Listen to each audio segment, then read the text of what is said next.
ายดีสวัสดีพี่น้องด้วยจ้าตอนนี้สามีก็มาฮอนเฮือนเอื้อยแล้วสวัสดีครับสวัสดีครับสวัสดีครับสวัสดีครับคนหล่อคิดถึงน้ำหมีไหมครับน้ำหมีไม่ได้มาหาหลายวันเลยนะคิดถึงนะคิดถึงครับคิดถึงทำไมไม่โทรหาเลยครับคิดถึงจังเลยนะคิดถึงจังเลยคิดถึงจังเลยหัวเพื่อมาอาปากไงอันนั้นพี่น้องสามีหาแหวนทำบุญพี่น้องทำบุญขอพรอยู่วัดกลางเนาะแล้วก็แหวนเปลี่ยนน้ำมันเครื่องเพราะว่าเอามอเตอร์ไซค์เอื้อยไปใช้กันดนแล้วพี่น้องวันนี้ก็เครื่องมันอยากฝืดๆสามีก็เลยเปลี่ยนน้ำมันเครื่องแล้วเรียบร้อยแล้วตาอีแล้วเรียบร้อยแล้วก็แหวนกระทรวงแรงงานพี่น้องไปติดต่อถามเกี่ยวกับวีซ่าของสามีที่มันบ่ผ่านนี่แหละเนาะคือสามีค่ะก็เดินทางมาฮอดนครว่านี่สามีไปหนองคายพี่น้องเดินทางไปจังหวัดหนองคายเมื่อวันที่10เนาะเดินทางตั้งแต่10 โมงเลยนะรถออก10 โมงไปฮอดหนองคาย3 โมงครึ่งพี่น้องสามีเดินทางไปเกี่ยวกับMOU นี่แหละเพราะว่าบริษัทที่สามีเลือกนะเพิ่นนัดอบรมอยู่ด่านหนองคายเนาะเพิ่นบ่มีอบรมอยู่ด่านมุกเลยนะบริษัทเพิ่นนี่บ่มีด่านมุกถามย้ำเพิ่นเลยเมื่อวานนี้ให้ว่าทวิตว่าสิอบรมอยู่ด่านมุกถามป๊อกไปเพิ่นว่าบ่มีแม่นบ่ว่าแม่นเพิ่นว่ามันยุ่งยากแน่อยู่ด่านมุกเพิ่นว่าสิแหละก็เลยบ่ได้เฮ็ดยิ่งมุกให้ง่ายพี่น้องง่ายสำหรับบริษัทอื่นเพราะว่า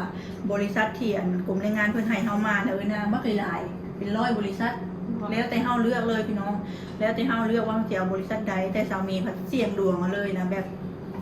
เลือกเอาเลยว่ามันสิถือบริษัทใดก็ไปถือบริษัทนี้แม่นหลอกอยู่มุกกันอยู่หนองคายแล้วคนมันหลายบริษัทพระเจ้าหาเพชรอยู่ไทยกับไปอันนั้นแม่คนหลายแห้งพี่น้องเลยแล้วก็แบบวุ่นวันเลยเนาะสามีไปฮอดหนองคาย3 โมงครึ่งไปฮอดแล้วก็เช้าเมื่อยพี่น้องเช้าเมื่อยไปหาห้องพักก็ให้ลุง3 โลแล้วเพิ่นพาหาห้องพักเลยนางหาห้องพักว่าราคาเอาราคาทึกๆบอกเพิ่นนะว่าเอาราคาทึกๆประมาณนี่แหละ400-500แหละเพิ่นก็พาไปพักแล้วก็เช้าเมื่อยหน่อยนึงแล้วก็พอดีออกไปหาแนวกินพี่น้องแล้วก็สามีก็ได้ถ่ายคลิปพอดีไปพอถึงมีงานเลยนางมีงานอยู่จังหวัดหนองคายจัดงานอย่างเพิ่นมาเบิดวันที่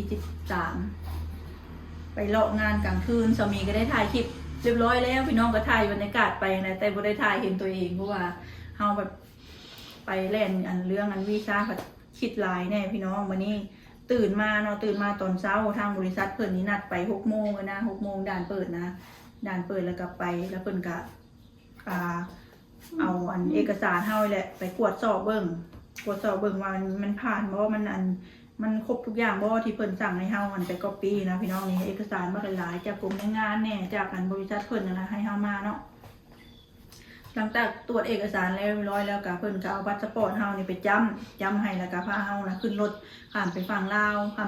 แล้วก็สแตมป์เนาะสแตมป์บัตรแล้วก็เข้ามาหลังจากเข้ามาแล้วก็สามียื่นบัตรตัวนี้พี่น้องยื่นบัตรสปอร์ตตัวเล่มใหม่นี่เนาะเพิ่นไปขี้เข้าคอมแล้วมันบ่ขึ้นวีซ่าเพราะว่าตอนที่สามีไปยื่นอยู่กรมแรงงานทำอิฐทวเลยนะพี่น้องเอาเล่มเก่านี่ไปยื่นเนาะเล่มเก่าไปยื่นแล้วมันยังบ่ทันเบิดหน้าจำมันยังอยู่ทำอิฐสามีว่าเจียนเฮ็ดบัตรแรงงานเฮ็ด MOU นี่ให้มันแล้วเลยภายในเล่มนี้วันนี้น่ะช่วงมันเป็นช่วงที่สามีทำบ้านเนาะพี่น้องเฮ็ดบ้านนะนางได้ข้ามเมื่อบ้านดุไปเบิ่งเฮือนนะพี่น้องสามีก็ข้ามดุช่วงนั้นนะที่พี่น้องเห็นนั่นแหละวันนี้แล้วหน้าจำมันระเบิดกับโบแมนว่าเบิดแบบเกี้ยงแบบเต็มคักนะนางแบบมันก็จะมีช่องว่างอยู่เพราะว่าเจ้าหน้าที่เพิ่นจำให้แบบห่างๆนะมันก็จะมีอยู่แต่ว่าเพิ่นก็บ่อยากย้อนกลับมาจำให้เฮานะนางเพิ่นอยากจำหน้าบูดอยากจำหน้าล่าสุดท้ายเบิดแล้วก็คือเลี้ยวไปเลยนะเพิ่นบ่อยากย้อนกลับมาที่จริงมันก็มีมองว่างอยู่เฮาก็ขอเพิ่นว่าอ้ายว่ามองว่างจักเล็กจักน้อยอันนี้ได้บ่จำจังซั่นจังซี่เพิ่นก็ว่าบ่ได้พี่น้องจะมีก็จำเป็นว่าเอาเล่มมันมาตัวใหม่นี่แหละจำเข้ามา แล้วก็จำออกประมาณ3เถื่อพี่น้องเล่มใหม่นี่ค่ะจำออกประมาณ3เถื่อแล้วก็ได้ไปติดต่อกรมแรงงานรอบที่2แล้วก็สามีก็ไปบอกกรมแรงงานว่าว่าเฮาหามาสแตมป์บัตรเล่มใหม่แล้ววันนี้มันที่มีปัญหากับเอกสารกรมแรงงานบ่เราว่าบ่มีปัญหาเนาะมีแต่ถ่ายรูปเล่มใหม่นี่ส่งไปให้บริษัททางฝั่งลาวเลยสามีก็ส่งไปพี่น้องส่งไปแล้วก็โทรไปถามบริษัทน้องบริษัทชื่อเอิ้นป๊อกน้องชื่อบริษัทเพิ่นมันเป็นภาษาอังกฤษสามีบ่อยากชื่อปานใดชื่อเจ้าของบริษัทแล้วเพิ่นชื่อป๊อกเนาะสามีก็โทรไปว่าป๊อกว่าบัตรสปอร์ตเล่มเก่าของเฮานะมันบ่ได้เบิดอายุแต่มันเบิดหน้าจำเนาะเฮาสิจำเล่มใหม่เลยเล่มใหม่ที่เฮาจำน่ะคือตัวนี้เนาะเฮาถ่ายส่งอยู่ไปเพิ่นก็ว่าโอเคเพิ่นว่าพี่น้องบ่มีปัญหาหยังเพราะว่าเล่มใหม่นะมันสิมีเลขของพาร์ทเล่มเก่าเกาะกันอยู่พี่น้องเพิ่นว่ามันสิบ่มีปัญหาเนาะเพิ่นก็คีย์ข้อมูลให้มันตรงกันเพิ่นว่าจังซี่ล่ะนางวันนี้ก็โอเคเนาะวันนี้ก็โอเคตกลงกันเรียบร้อยแล้ววันนี้เพิ่นก็เอาเอกสารมาออกใบวีซ่าหน้าล่าสุดที่เพิ่นออกวีซ่ามาเนาะสามีก็ได้เอาไปก๊อปปี้พี่น้องก๊อปปี้แล้วเพิ่นก็บอกให้เฮาว่าเอาเอกสารจากกรมแรงงานแล้วก็ก๊อปปี้หน้าวีซ่าที่เพิ่นส่งมาทางไลน์ให้เนาะเตรียมเอกสารให้ครบแล้วก็ไปหาเพิ่นอยู่หนองคายเลยพี่น้องที่สามีเดินทางไปวันที่10เป็นแหละเดินทางไปแล้วก็ได้ไปหาเพิ่นเนาะพี่น้องแล้วก็จำเข้ามาแล้ววันนี้เจ้าหน้าที่ตำรวจด่านนางเพิ่นเอาตัวนี่ไปขี่เขาคอมแล้วก็เพิ่นว่ามันทำไมมันไม่ขึ้นวีซ่านะมันไม่ขึ้นวีซ่าอะไรเลยไม่มีอะไรเลยเป็นพาสปอร์ตท่องเที่ยวธรรมดาเลยว่าซั่นสามีก็ตกใจเนาะทางนี้กับพนักงานเพิ่นก็มาเบิ่งพาสปอร์ตได้เอาเล่มเก่ามาบ่สามีว่าเอามาเพิ่นก็จับวีซ่าตัวเก่าไปเพิ่นก็ปืดเบิ่งมันคือบ่มีเลขของเล่มเก่าเกาะอยู่เพิ่นว่าสิแหละเขายังบ่ได้เปลี่ยนมาเขายังบ่ได้เปลี่ยนมาเล่มใหม่แม่นพี่น้องตอนสามีไปเฮ็ดตัวนี้ค่ะสามีบ่ได้เอาเล่มตัวนี้ไปยื่นบ่ได้เอาเล่มตัวนี้ไปยื่นเฮ็ดใหม่นะมันเลยบ่มีเลขตัวเล่มเก่านี่อยู่ในเล่มใหม่นี้ปัญหายังบ่ได้ไปเปลี่ยนวีซ่ามาเล่มนี้เฮายังบ่ได้ไปเปลี่ยนวีซ่ามาเล่มนี้ก็จริงแต่ว่าถ้ามันมีเลขตัวเก่าอยู่ในเล่มนี้มันสิบ่มีปัญหาข้อมูลมันสิตรงกันวันนี้ข้อมูลมันบ่ตรงกันข้อมูลจากเล่มนี้มันบ่ได้มาเล่มนี้เพิ่นอธิบายให้ฟังนะเป็นย้อนว่าตอนที่สามีไปเฮ็ดเล่มนี้พี่น้องบ่ได้เอาเลขบ่ได้เอาตัวเล่มเก่าไปยืนแบบยังยืนมันบ่แม่นเราต้องไปเปลี่ยนวีซ่ามันจังมีนั้นไปเฮ็ดอันใหม่มันก็บ่เกาะนั่นแหละต้องไปเปลี่ยนวีซ่ามันเป็นวีซ่าได้นะคะบัดนี้นี่แม่นี่แหละเลขตัวนี้แหละพี่น้องนางเพิ่นเห็นแล้วนี่พี่น้องเบิ่งแน่เลขเล่มเก่าเฮาสิอยู่นี่เนาะแม่นอยู่หน้าใดนางเจ้าอยู่หน้าใดหน้าเลยมันบ่มีเป็นเล่มมีเลยพี่น้องวันนี้บ่มีเฮาเอาเล่มเก่ามาให้เขาแล้วเขาสิตีเลขที่วีซ่าเลขที่พาสปอร์ตเก่าเฮาใส่นี่เข้าใจเพิ่งเข้าใจตะกี้ค่ะพี่น้องมันสิมีแบบอันนั้นนางมันสิมีแบบว่าเล่มเก่าเฮาเบิดแล้วเฮาไปสามารถไปเปลี่ยนเฮ็ดเล่มใหม่ได้คู่มือนี้มันบ่เปลี่ยนบ่ได้มันมีแต่เฮาไปเล่นเล่มใหม่เลยวันนี้มันมีปัญหาพี่น้องถ้าสามีบ่เฮ็ด MOU บัตรแรงงานนี่มันสิบ่มีปัญหาเนาะมันเป็นท่องเที่ยวธรรมดามันก็สิเฮ็ดเล่มใหม่ไปใหม่เรื่อยๆเลยเนาะแต่ถ้าสามีใช้เป็นบัตรแรงงาน MOU นี่สามีต้องให้มันลิงก์กันกับเล่มเก่าอยู่ตลอดแต่ว่าสามีใช้เล่มนี้ค่ะเป็น10 ปีก็ยังบ่ได้เปลี่ยนเพราะว่ามันมี48หน้ามันเป็นเล่มใหญ่บ่ค่อยได้ออกได้เข้าดูพี่น้องช่วงนั้นค่ะสามีมาออกดูเข้าดูช่วง3 ปีที่ผ่านมานี่แหละแล้วก็ช่วงทำบ้านนี่แหละพี่น้องออกเข้าดูแล้วก็เลยแบบจำเบิดแล้วเล่มนี้เนาะก็เลยใช้เล่มนี้วันนี้แล้วมีปัญหาเกิดขึ้นวันนี้เลยสามีนะไปแหวนกรมแรงงานมามันมาดเลยพี่น้องเมื่อกี้นี่แหละทางหัวหน้าเพิ่นก็ได้อธิบายให้ฟังเลยนางเพิ่นบอกว่าให้คุยกับทางบริษัทนำเข้า MOU ฝั่งลาวว่าเฮานี่สิไปเฮ็ดเล่มใหม่พี่น้องสิไปเล่นเล่มใหม่เอาเล่มนี้คือก่อนอื่นเบิดเนาะให้บ่อยากกินนมพี่น้องคนพี่จ้าสามีก็จริงจังในการเล่าขนาดพี่น้องเลยก็คือแบบว่าหัวใจเลยก็คือสามีนะต้องออกพี่น้องต้องออก แล้วก็เข้ามาใหม่เนาะก็คือต้องคุยกับอันบริษัททางฝั่งลาวเนาะว่าถ้าสามีเอาเล่มเก่าอันนี้เนาะเล่มเก่าที่มันอันติ่มแล้ว แต่มันก็พอมีอยู่หม่องจำนี่นะพี่น้องหม่องจำมันมีเล็กหน่อยอยู่เนาะแล้วให้อันทางบริษัทเพิ่นเคลียร์ทางตม.ทางด่าน ว่าขอได้บ่ขอให้จำออกแล้วก็จำเข้ามาใหม่ในเล่มนี้นะพี่น้องพอสามีเข้ามาแล้วนะ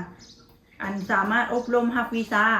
ของ MOU ได้เลยบ่มีปัญหาหยังทอดแต่ว่าสามีบ่ต้องออกค่าเข้ามารอบนี้ก็คือบ่ออกเลย แล้วก็ไปแล่นเฮ็ดพาสปอร์ตเล่มใหม่อยู่ขอนแก่นเลยนะ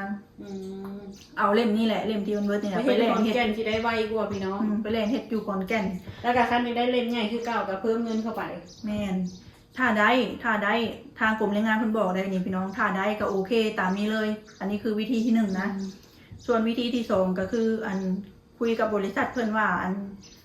คันซั่นแลเฮาน่ะสิไปเฮ็ดพาสปอร์ตเล่มใหม่มีแต่เจ้ารอเฮาก่อนรออบรมนะรอเฮารอบัตรสปอร์ตเฮาออกพี่น้องเพราะว่าไปเฮ็ดนี่ก็ประมาณจักพันเลยนะจักมื้อ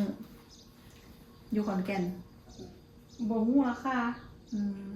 แต่เห็นใน TikTok เพิ่นว่าอาทิตย์หนึ่งนี่แหละพี่น้องมันมี2วิธีก็คือให้เพิ่นมารอเฮารอสามีนี่ไปเล่นวีซ่าอยู่บ่แม่นไปเฮ็ดพาสปอร์ตอยู่ขอนแก่นเนาะถ้าได้พาสปอร์ตตัวเล่มใหม่มาแล้วมันสิมีเลขตัวเล่มเก่าไว้นางวันนี้เฮาก็นัดกับเขาไปอบรมได้เลยไปหับพาสปอร์ตแล้วจำเข้ามาแล้วก็อบรมได้เลยพี่น้องก็คือเป็นทางออกที่ดีได้พี่น้องสามีรู้สึกใจซื่นขึ้นมาเลยใจซื่นทางต้องเสียเงินเพิ่มอีกพี่น้องทางเฮ็ดพาสปอร์ตทางเสียค่าวีซ่าอยู่ลาวก็ต้องได้จ่ายเพิ่มอีกบ่อันนั้นทำอิฐนะถ้าเฮาบ่เฮ็ด2วิธีนี้นะนางที่เฮาไปเดินเรื่องอยู่กรมแรงงานที่เฮาเสียค่าอันนั้นไปแล้ว3,000 กว่าเนาะแล้วก็เสียค่าประกันสังคม990รวมทั้งหมดก็เกือบ 4,000บัดนี้ได้จบเลยได้พี่น้องคือแบบเพิ่นน่ะสิมีนโยบายคืนอยู่แต่คืนบ่เต็มจำนวนเมื่อเช้านี้เพิ่นให้คำตอบมาพี่น้องแต่ก็อยู่ในระยะเวลาอยู่ได้อยู่ในระยะเวลาทำให้บ่เกินกำหนดนะตอนไปเล่นนะเดือนกุมภาเนาะมันก็สิโอเคได้อยู่ในช่วงเดือนนี่แหละคุณว่าแต่มันก็สิบ่ได้เต็มจำนวนแต่มันสิซ่านะพาสปอร์ตเฮาเลยว่ามันสิได้มื้อใดนั่นแหละเพิ่นละให้คำตอบมาว่าทางกรมแรงงานนะสแตนบายรอได้อยู่นะสแตนบายรอได้มีแต่เฮานี่เคลียร์กับบริษัทเพิ่นว่าให้เวลาเฮาไปเฮ็ดบัตรสปอร์ตใหม่ให้รอเฮาก่อนนะเฮาได้บัตรมาแล้วเฮาให้มันลิงก์กันกับเล่มเก่าตัวนี้ที่มันมีวีซ่านี่แหละแล้วเฮาจังไปนัดอบรมกับเพิ่นโอเคแล้วก็โอเคจบนางเห็นดีวิธีใดวิธีเอาเล่มเก่าไปออกแล้วเข้ามาไหมหรือว่าเฮาไปเฮ็ดเล่มใหม่จังไปอันนั้นจักสิว่าจังได๋มั่นใจบ่ว่าถ้าไปขอนแก่นนี่แหละเฮาสิโทรคุยกับบริษัท MOU ฝั่งลาวก่อนพี่น้องหลังจากนี้เนาะสามีก็สิโทรคุยกับเพิ่นถ้าได้คำตอบแบบใดแล้วสามีจังสิมาเล่าสู่พี่น้องฟังเนาะจังใดก็ขอให้ผ่านพ้นไปได้ด้วยดีพี่น้องเพราะว่าสามีน่ะเบิดเงินหลายแล้วกับไปแล่น MOU นี่ค่ะสามีจ่ายไปกับบริษัท MOU นี่ 6,000 บาทจ่ายเพิ่นไปแล้วเรียบร้อยแล้ววันนี้เฮาก็เดินทางไปค่ากินค่าอยู่ค่าที่พักอีกได้เฮาก็ออกเองว่าแม่นสามีไปมาแล้วพี่น้องไปวันที่10ก็มาวานนี้สามีก็ยุ่งพี่น้องเลยยุ่งกับเรื่องวีซ่านี่แหละบัดนี้แล้วก็ที่โทรหาทางบริษัทเพิ่นถ้าโอเคตกลงตามนี้สามีก็สิไปเฮ็ดถ้าเพิ่นรอบ่ได้นะนางก็สิเอาวิธีที่เอาเล่มนี้ออกไปก่อนให้เพิ่นเคลียร์ทางด่านตม.ว่าให้เพิ่นขออ้อนวอนเพิ่นจังไดก็ได้ให้เพิ่นจำให้เฮาเข้ามาก่อนเข้ามาจังอบรมรับวีซ่าใหม่มาเฮาจังไปเฮ็ดอันนั้นแล้วเฮาจังเขาจะบอกค่ะคือบ่ขอก็เมื่อวานเอาเล่มเก่าเข้ามาก่อนค่ะเพิ่นบ่แนะนำเลยเฮาก็ตึบพี่น้องสามีก็แบบแบบว่ามันบ่มีทางออกใดเลยบ่ก็ถามมาได้โทรถามป๊อกมันบ่มีทางออกใดเลยบ่ซอยเฮาแน่เฮาเฮ็ดจังไดดีนี่แทนที่สิแบบแนะนำเฮาให้ขอเขาให้เอาเล่มเก่าเข้ามาก่อนเนาะพี่น้องมาแล้วเฮาจังไปเฮ็ดเล่มใหม่มาแล้วเฮาจังย้ายวีซ่าคิดออกนะพี่น้องถ้าคิดออกนะสามีออกไปแล้วเอาเล่มใหม่นี่ออกไปแล้วลาวเมื่อวานนี่ไปเวียงจันทน์นะออกไปแล้วก็จำเล่มเก่าเอาเล่มเก่านี่เข้ามาให้เขาเคลียร์ให้นะเคลียร์ตม.เคลียร์ตอนที่ตำรวจไทยท้วงตำรวจไทยบ่ท้วง ตำรวจไทยทวงว่ามันบ่มีวีซ่า เขาก็บ่แนะนำ บอกเขายังบ่รู้ว่าเขามีเล่มนี้นะว่าที่ออกเล่มนี้นะพี่น้องออกเขากลับบ้านเขาแล้วเขาเอาเล่มเก่านี่มันยังบ่ได้เบิดอายุถอดแต่มันเบิดหน้าจำซื่อๆเขาสามารถเข้ามาได้ถอดแต่เขาขออ้อนวอนเพิ่นว่าโอ้ยพี่ขอซะเพราะว่าเขากำลังรอวีซ่านะข้อมูลมันอยู่ในเล่มนี้ขอซะจำให้เขาแต่เขาที่บ่ออกเลยตรงนี้เขากำลังไปเฮ็ดบัตรปลอดเล่มใหม่มันยังบ่ทันออกมาให้เขาเคลียร์แบบนี้เมื่อวานนี้มันบ่มีไผให้คำแนะนำความคิดนี้มันบ่เกิดขึ้นพี่น้องบ่เฮายังบ่เคยเห็นพี่น้องมันยังบ่เคยนั้นมันยังบ่เคยมีเกี่ยวกับเรื่องนี้เฮาก็เลยบ่รู้มาเก็ตอยู่ใน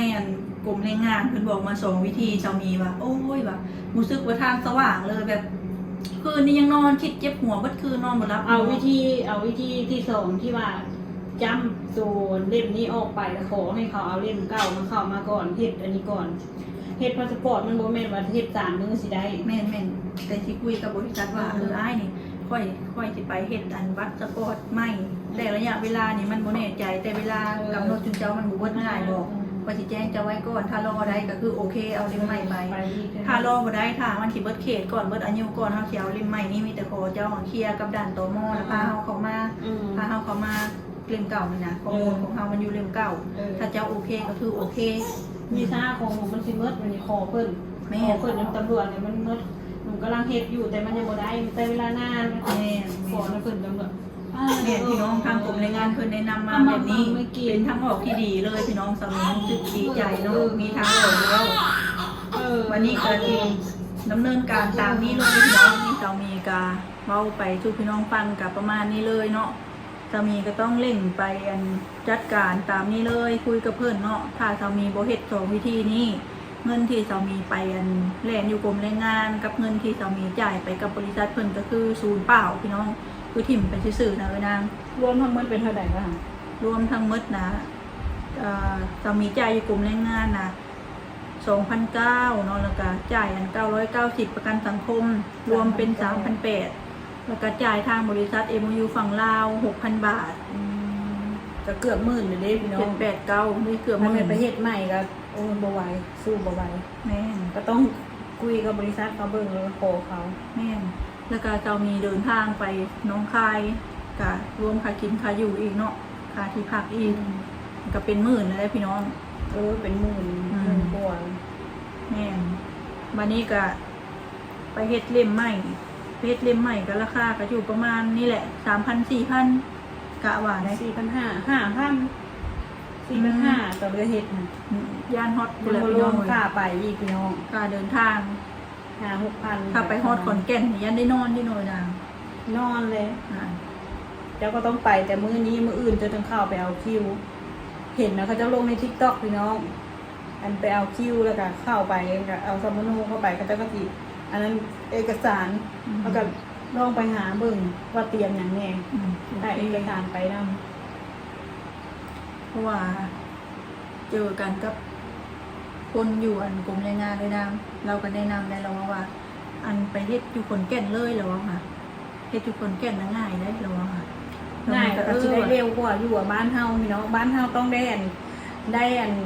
ผ่านในหน้าอีกขั้นบ่ผ่านในหน้าเจ้าก็ไปนั่งถ่ายหันมือเว้นพี่น้องเขาก็บ่ฮ้อเขาจะเถื่อตามนั้นแหละพี่น้องเดียวสามีจังสิลองไปเฮ็ดบัตรสปอร์ตอยู่จังหวัดขอนแก่นครั้งแรกเนาะเป็นสถานทูตเนาะนะสถานทูตลาวกงสุลลาวในไทยโอเคตามนี้เลยเด้อพี่น้องถ้าสามีเฮ็ดได้บ่ได้จังไดแล้วสามีจังสิมาเล่าสู่พี่น้องฟังเนาะประมาณนี้แหละพี่น้องแล้วก็สามีก็เว้าไปก็เว้าไวแบบปล่อยพลังเสียงขนาดเลยว่ามันเป็นเรื่องที่อั้นใจพี่น้องเอ้ยแล้วก็คิดหลายแน่นอนกับเรื่องนี้เงินก็บ่แม่นน้อยๆช่วงนี้หั่นพี่น้องเอ้ยมีแต่เรื่องแต่ราวพี่น้องมีแต่เรื่องให้ปวดหัวพี่น้องสามีหั่นกินบ่แซ่บนอนก็บ่หลับคิดหลายเมื่อคืนเห็นปวดหัวไว้นางจนว่าโอ้ยอย่าคิดหลายจังหน่อยจะเป็นบ้าจะเลือดสมองสิแตกว่าซั่นก็เลยสามีก็พยายามข่มใจแล้วก็ทางคุณแม่วิทัศน์พนมเพิ่นก็ส่งมาถามพี่น้องเพิ่นก็เป็นห่วงได้ว่ายังให้ลูกนี้กลับไปเบิ่งเฮือนพี่น้องเพิ่นว่าแม่ดูแล้วเป็นห่วงมากเพิ่นว่าพี่น้องแม่นห่วงเพิ่นน้องเพิ่นก็เป็นห่วงไม่นานก็ยังให้น้องข้ามไปเบิ่งพี่น้องแล้วก็คุยกับเขาสั่งมันบ่เป็นตาเอาพี่น้องสำหรับ เรื่องนี้เดียวสามีจะคิดว่าใน EP ต่อไปเนาะคลิปนี้ยาวแล้วขอเป็นเรื่องของมันวีซ่า MOU เนาะเป็นบัตรแรงงานซะเนาะสำหรับคลิปนี้สามีขอตัวก่อนเด้อพี่น้องฝากพี่น้องให้กำลังใจสามีคือเก่ากันแหละเนาะเอาพี่น้องลาไปก่อนสบายดี สบายดีจ้า